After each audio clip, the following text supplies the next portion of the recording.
এখন একজন লিখেছে টুম্পা, টুম্পা লিখেছে তুমি আজকে কি দিয়ে লাঞ্চ করেছো? আজকে আমি হলো ম্যাঙ্গোর স্টিক রাইস দিয়ে লাঞ্চ করেছি আর একটা সালাদও খেয়েছি। এটা আমি অনেক লাইক করি। তারপরে লিখেছে ফাতেমা, ফাতেমা লিখেছে তুমি ডেইলি কত ঘন্টা পড়াশোনা করো? আমি ডেইলি 8 to 10 আওয়ার্স পড়াশোনা করি। তারপর লিখেছে বিউটি আপা, বিউটি আপা লিখেছে তোমার ড্রেসটা তো অনেক সুন্দর, এই ড্রেসটা তুমি কোথা থেকে কিনেছো? আমিও কিনবো। নো নো নো, আপনি এটা পাবেন না, কারণ আমার পাপা এটা থাইল্যান্ড থেকে নিয়ে এসেছে। এটা লাস্ট পিস। কি হয়েছে? মা এখন কিছু বলে না, আমি এখন লাইভে আছি। তুমি লাইভে আছো, বসো, লাইভ করতেছো করো। তুমি তো মিথ্যে কথা বলো কেন? তোমাকে না বলছি তুমি মিথ্যা কথা বলবা না। হ্যাঁ, তোমাকে না সেই দিনও বকা দিলাম তুমি মিথ্যা কথা বলো না। আরে আমি এগুলো বলবো না, আমি এখন লাইভে আছি। আমার পুরো তুমি কি জানি বললা, কি কথা জানি বললা, ম্যাঙ্গো স্টিক রাইস খাইছো। আমি তোমাকে নিজ হাতে চাপা শুটকির ভর্তা দিয়ে ভাত খাওয়াইলাম, তুমি কিভাবে ম্যাঙ্গো স্টিক রাইস খাও? আরে মা থামো থামো, এগুলো বলতে হয় না। কেন বলবো না?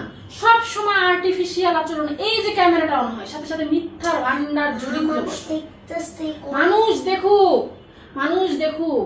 তারপরে জানি কি বললি, তুই কতক্ষণ পড়াশোনা করস?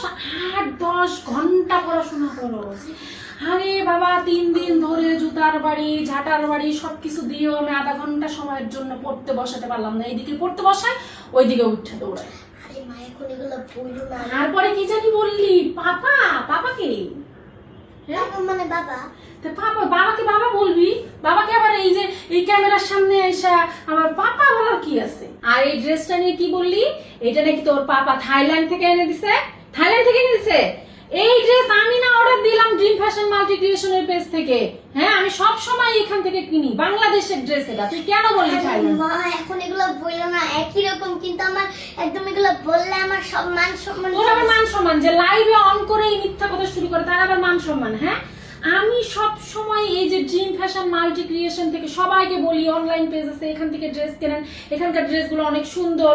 গরমকালে এরকম পাতলা কটনের ড্রেস আর সাথে এত সুন্দর হাতের কাজ দেখলেই মানুষ পছন্দ করে। আরে মা এখন আর তুই এগুলা মিথ্যা কথা বললি, মানুষ আমাকে কি ভাববে?